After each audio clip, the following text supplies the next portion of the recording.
Libro primero. Espíritu, alma y cuerpo. Primera parte. Espíritu, alma y cuerpo. El espíritu, alma y cuerpo. El espíritu y el alma. La caída del hombre. La salvación. Capítulo primero. Espíritu, alma y cuerpo. El concepto corriente de la constitución de los seres humanos es dualista, alma y cuerpo. Según este concepto, el alma es la parte interior, espiritual, invisible, mientras que el cuerpo es la parte corporal, externa, visible. Aunque hay algo de cierto en esto, con todo, es inexacto. Esta opinión viene de hombres caídos, no de Dios. Aparte de la revelación de Dios, no hay ningún concepto seguro. Que el cuerpo es la cubierta externa del hombre es, sin duda alguna, correcto, pero la Biblia jamás confunde el espíritu y el alma como si fueran la misma cosa. No solo son diferentes en condiciones, sino que sus mismas naturalezas difieren una de otra. La palabra de Dios no divide al hombre en las dos partes de alma y cuerpo. Al contrario, trata al hombre como un ser tripartito: espíritu, alma y cuerpo. Primera a los Tesalonicenses, capítulo 5, versículos 23 y 24, dice: Y el mismo Dios de paz os santifique por completo, y todo vuestro ser, espíritu, alma y cuerpo, sea guardado irreprensible para la venida de nuestro Señor Jesucristo. Fiel es el que os llama, el cual también lo hará. Este versículo muestra claramente que el hombre está dividido en tres partes. Pablo se refiere aquí a la santificación total de los creyentes. Santificaos totalmente. Según el apóstol, ¿cómo se santifica una persona por completo? Guardando su espíritu, alma y cuerpo. Es fácil comprender con esto que el conjunto de la persona comprende estas tres partes. Este versículo también hace una distinción entre espíritu y alma, pues de otro modo, Pablo habría dicho simplemente vuestra alma. Ya que Dios ha distinguido el espíritu humano del alma humana, concluimos que el hombre está compuesto no de dos, sino de tres partes: espíritu, alma y cuerpo. ¿Tiene alguna importancia dividir en espíritu y alma? Es un asunto de primordial importancia, porque afecta tremendamente a la vida espiritual de un creyente. ¿Cómo puede comprender un creyente la vida espiritual si no conoce el alcance del mundo espiritual? Sin comprender esto, ¿cómo puede crecer espiritualmente? El fracaso en distinguir entre el espíritu y el alma es fatal para la madurez espiritual. Con frecuencia, los cristianos consideran espiritual lo que es anímico, o sea, del alma, y de esta manera permanecen en un estado anímico y no buscan lo que es espiritual de veras. ¿Cómo podremos escapar del fracaso si confundimos lo que Dios ha dividido? El conocimiento espiritual es muy importante para la vida espiritual. Añadamos, no obstante, que para un creyente es de igual importancia o más ser humilde y estar dispuesto a aceptar la enseñanza del Espíritu Santo. Si lo es, el Espíritu Santo le concederá la experiencia de dividir en espíritu y alma, aunque quizá no tenga demasiado conocimiento sobre esta verdad. Por un lado, el creyente más ignorante, sin la más mínima división de espíritu y alma, puede, sin embargo, experimentar esta división en la vida real. Por el otro, el creyente más informado, conocedor por completo de la verdad sobre espíritu y alma, puede, sin embargo, no vivirla en su experiencia. Mucho mejor es el caso de la persona que puede tener tanto el conocimiento como la experiencia. No obstante, la mayoría carecen de esta experiencia. En consecuencia, Es bueno empezar por guiarlos a que conozcan las diferentes funciones del espíritu y del alma, y luego animarlos a buscar lo que es espiritual. Otras porciones de la Biblia hacen la misma diferenciación entre espíritu y alma, porque la palabra de Dios es viva y eficaz, y más cortante que toda espada de dos filos, y penetra hasta la división del alma y del espíritu, de las coyunturas y de los tuétanos, y discierne los pensamientos y las intenciones del corazón. Hebreos capítulo 4, versículo 12. En este versículo, el escritor divide los elementos no corporales del hombre en dos partes, alma y espíritu. Aquí se cita la parte corporal a través de las coyunturas y los tuétanos, órganos motores y sensoriales. Cuando el sacerdote usa el cuchillo para cortar y dividir totalmente el sacrificio, no puede quedar nada oculto. Incluso se separan las coyunturas y los tuétanos. De la misma manera, el Señor Jesús utiliza la palabra de Dios sobre su pueblo para separarlo todo, para penetrar incluso hasta la división de lo espiritual, lo anímico y lo físico. Y de aquí se deduce que puesto que se puede dividir el alma y el espíritu, deben ser diferentes en su naturaleza. Así pues, es evidente aquí que el hombre es un compuesto de tres partes. La creación del hombre. Entonces Jehová Dios modeló al hombre de arcilla del suelo, y sopló en su nariz aliento de vida, y fue el hombre un ser viviente. Génesis, capítulo 2, versículo 7. Cuando Dios creó al hombre en el principio, lo formó con el polvo de la tierra, y luego sopló el aliento de vida en su nariz. En cuanto el aliento de vida, que se convirtió en el espíritu del hombre, entró en contacto con el cuerpo del hombre, tuvo origen el alma. De ahí que el alma es la combinación del cuerpo y el espíritu del hombre. Por eso la Biblia llama al hombre una alma viviente. El aliento de vida se convirtió en el espíritu del hombre, es decir, el principio de vida en él. El Señor Jesús nos dice que es el espíritu el que da vida. Juan capítulo 6, versículo 63. Este aliento de vida viene del Señor de la creación. Sin embargo, no debemos confundir el espíritu del hombre con el Espíritu Santo de Dios. Este difiere de nuestro espíritu humano. Romanos capítulo 8, versículo 16 explica su diferencia al afirmar que el Espíritu mismo da juntamente testimonio a nuestro espíritu de que somos hijos de Dios. El original de la palabra vida, en aliento de vida, es chai y está en plural. Esto puede referirse al hecho de que el soplar realizado por Dios produjo una vida doble, anímica y espiritual. Cuando el aliento de Dios entró en el cuerpo del hombre, se convirtió en el espíritu del hombre. Pero cuando el espíritu reaccionó con el cuerpo, se creó el alma. Esto explica el origen de nuestras vidas espiritual y anímica. Debemos reconocer, sin embargo, que este espíritu no es la propia vida de Dios, porque el aliento del Todopoderoso me da vida. Job capítulo 33, versículo 4. No es la entrada en el hombre de la vida increada de Dios, como tampoco es la vida de Dios que recibimos en la regeneración. Lo que recibimos en el nuevo nacimiento es la propia vida de Dios simbolizada por el árbol de la vida. Pero nuestro espíritu humano, aunque existe permanentemente, está vacío de vida eterna.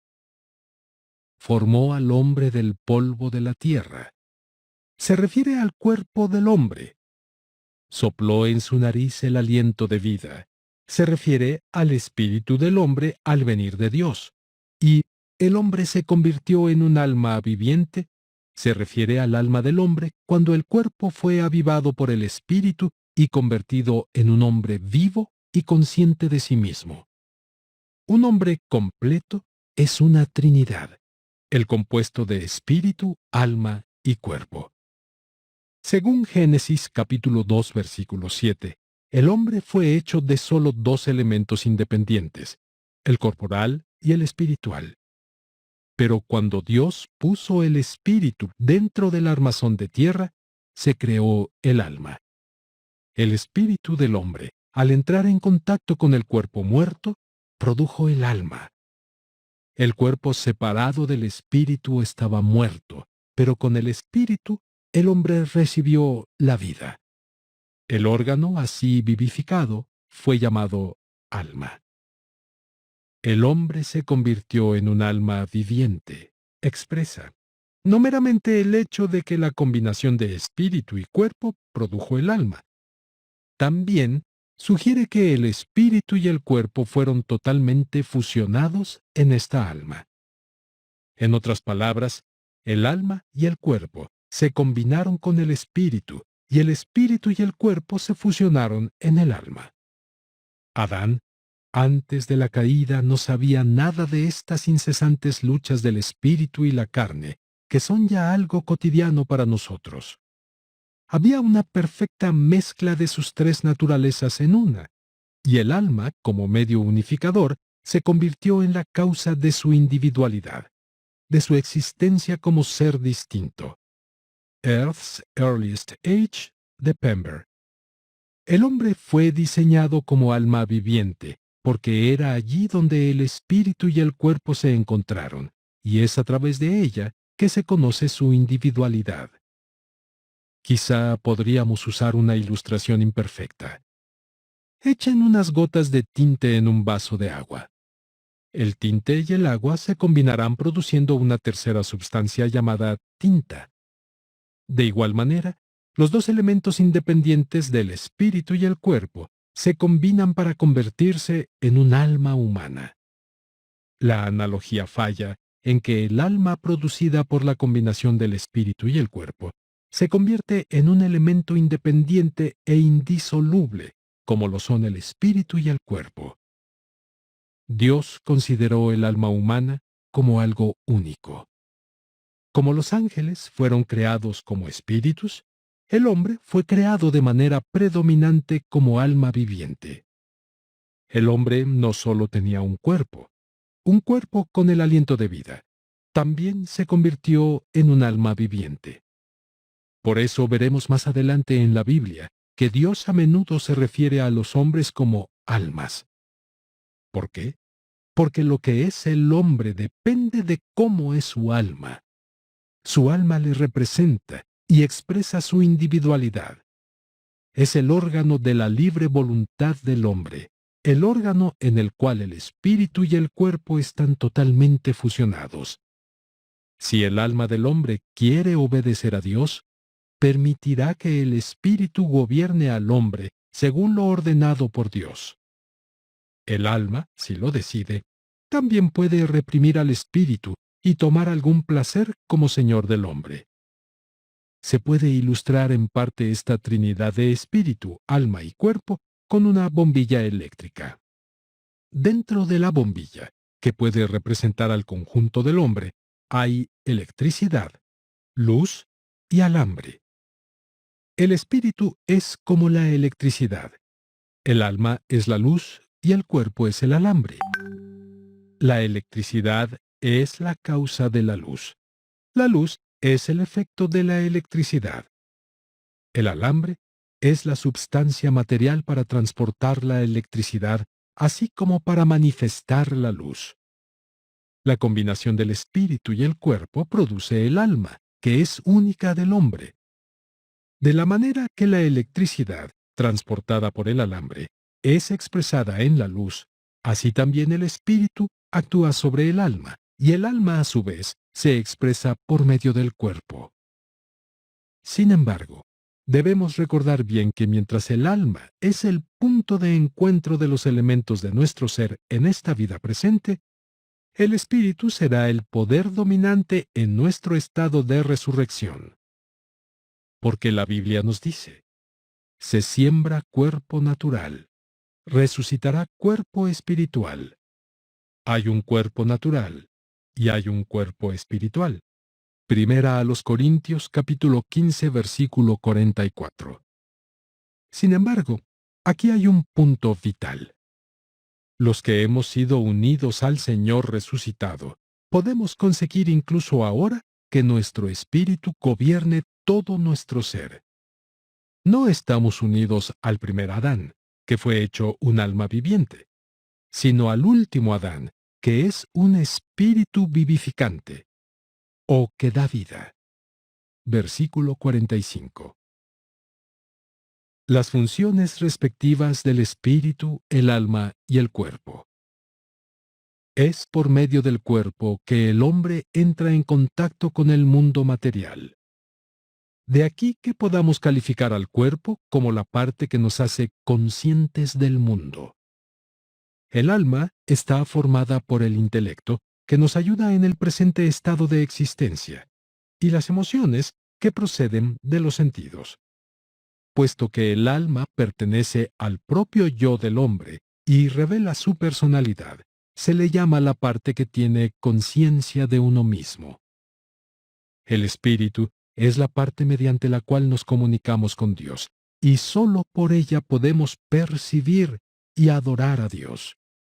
Como nos habla de nuestra relación con Dios, al espíritu se le llama el elemento que tiene conciencia de Dios. Dios vive en el espíritu. El yo vive en el alma, mientras que los sentidos viven en el cuerpo.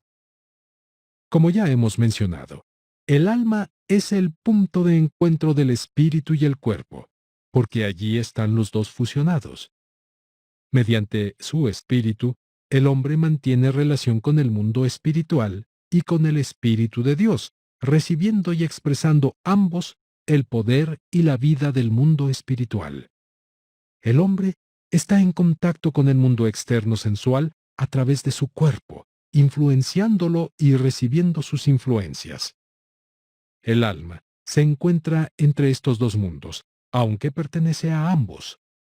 Está ligada al mundo espiritual a través del espíritu y al mundo material a través del cuerpo.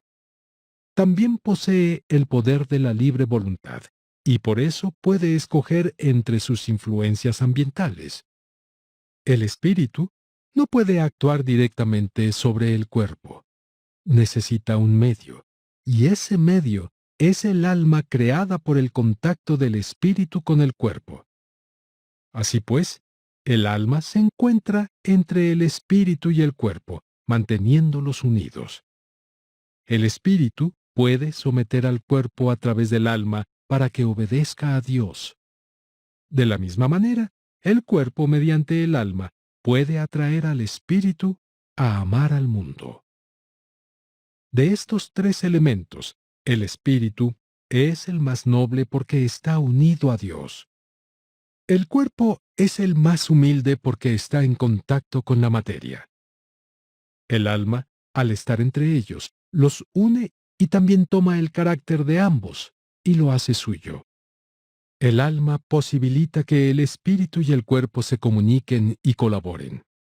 El trabajo del alma es mantener a estos dos en su lugar adecuado para que no pierdan su correcta relación. Es decir, que el más humilde, el cuerpo, pueda estar sujeto al espíritu, y que el más elevado, el espíritu, pueda gobernar al cuerpo por medio del alma. El factor fundamental del hombre es, sin duda alguna, el alma. Está pendiente de que el espíritu le dé lo que éste ha recibido del Espíritu Santo, y así, después de haber sido perfeccionada, poder transmitir al cuerpo lo que ha recibido. Entonces, el cuerpo también puede compartir la perfección del Espíritu Santo y convertirse de este modo en un cuerpo espiritual. El espíritu es la parte más noble del hombre y ocupa el área más profunda de su ser. El cuerpo es la más humilde y toma el lugar más exterior. Entre estos dos vive el alma, sirviendo como su medio. El cuerpo es la cubierta externa del alma, mientras que el alma es el envoltorio externo del espíritu. El espíritu transmite su pensamiento al alma y el alma utiliza al cuerpo para obedecer la orden del espíritu. Este es el significado del alma como medio. Antes de la caída del hombre, el espíritu controlaba todo el ser por medio del alma. El poder del alma es el más importante, puesto que el espíritu y el cuerpo están fusionados allí y la tienen como sede de la personalidad e influencia del hombre. Antes de que el hombre pecase, el poder del alma estaba por completo bajo el dominio del espíritu. En consecuencia, su fuerza era la fuerza del espíritu. El espíritu no puede actuar sobre el cuerpo por sí mismo, solamente hacerlo a través del medio del alma. Esto se puede ver en Lucas capítulo 1 versículos 46 y 47. Y dijo María: Engrandece mi alma al Señor, y mi espíritu ha saltado de gozo en Dios mi Salvador. Aquí, el cambio del tiempo verbal muestra que primero el espíritu produjo gozo en Dios, y entonces, comunicándose con el alma, hizo que expresase el sentimiento por medio del órgano corporal. Earth's Earliest Age de Pember. Lo repito, el alma es la sede de la personalidad. La voluntad, intelecto y emociones del hombre están allí, mientras que el espíritu es usado para comunicar con el mundo espiritual y el cuerpo con el natural. El alma se mantiene entre ambos y utiliza su poder para discernir y decidir si debe predominar el mundo espiritual o el natural. Algunas veces también la misma alma toma el control del hombre por medio de su intelecto, creando de esta manera un mundo de ideas que predomina. Para que el espíritu gobierne, el alma tiene que dar su consentimiento, pues de otro modo, el espíritu es incapaz de regular al alma y al cuerpo. Pero esta decisión es cosa del alma, porque en ella es donde reside la personalidad del hombre. Verdaderamente, el alma es el eje de todo el ser, porque la voluntad del hombre le pertenece. Únicamente cuando el alma está dispuesta a asumir una posición humilde, puede el espíritu dirigir a todo el hombre. Si el alma se niega a tomar esta posición, el espíritu quedará impotente. Esto explica el significado de la libre voluntad del hombre. El hombre no es un autómata que se mueve según Dios quiera. Al contrario, el hombre posee un total poder soberano para decidir por sí mismo. Posee el órgano de su propia capacidad volitiva y puede escoger seguir la voluntad de Dios u oponérsele, y seguir la voluntad de Satanás. Dios desea que el espíritu, al ser la parte más noble del hombre, controle todo el ser. Sin embargo, la voluntad, la parte crucial de la individualidad, pertenece al alma. Es la voluntad la que determina si debe gobernar el espíritu, el cuerpo o incluso ella misma. En vista del hecho de que el alma posee semejante poder y que es el órgano de la individualidad del hombre, la Biblia llama al hombre alma viviente. El templo santo y el hombre. El apóstol Pablo escribe: ¿No sabéis que sois santuario de Dios y que el Espíritu de Dios mora en vosotros? Si alguno destruye el santuario de Dios, Dios le destruirá a él, porque el santuario de Dios, el cual sois vosotros, es sagrado. Primera a los Corintios capítulo 3 versículos 16 y 17. Ha recibido revelación para comparar al hombre con el templo. De la manera que antes Dios vivía en el templo, ahora el Espíritu Santo vive en el hombre. Comparándole con el templo, podemos ver cómo se manifiestan claramente los tres elementos del hombre. Sabemos que el templo está dividido en tres partes. La primera es el patio exterior, que todos pueden ver y visitar. Aquí se ofrece toda la adoración externa. Más adelante está el lugar santo, en el que solo pueden entrar los sacerdotes y donde se ofrece a Dios aceite, incienso y pan. Están muy cerca de Dios, pero aún les falta porque están todavía fuera del velo y, en consecuencia, no pueden estar ante su misma presencia. Dios reside en lo más profundo, en el lugar santísimo, donde la oscuridad queda eclipsada por la luz brillante y donde ningún hombre puede entrar. Aunque el sumo sacerdote lo hace una vez al año, esto indica, no obstante, que hasta que el velo no sea desgarrado, no puede haber ningún hombre en el lugar santísimo. El hombre también es el templo de Dios, y también tiene tres partes. El cuerpo es como el patio exterior, y ocupa una posición externa con su vida visible para todos. Aquí, el hombre debería obedecer toda orden de Dios. Aquí, el Hijo de Dios sirve como sustituto y muere por la humanidad. Dentro está el alma del hombre, que constituye la vida interior del hombre y abarca la emoción, la voluntad y el pensamiento. Así es el lugar santo de una persona regenerada, porque su amor, voluntad y pensamiento están plenamente iluminados para que puedan servir a Dios como lo hacía el sacerdote en la antigüedad. En la parte más interna, detrás del velo, está el lugar santísimo, en el que no ha penetrado jamás ninguna luz humana y que ningún ojo ha visto.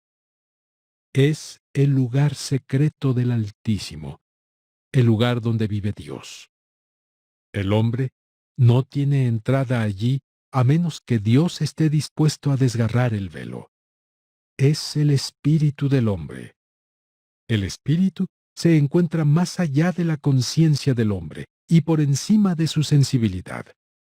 Aquí el hombre se une y se comunica con Dios. No hay lámpara o luz alguna en el lugar santísimo, porque Dios vive allí. En el lugar santo hay el candelabro de 7 brazos, y el patio exterior recibe la luz del día. Todos estos sirven de imágenes y sombras para una persona regenerada.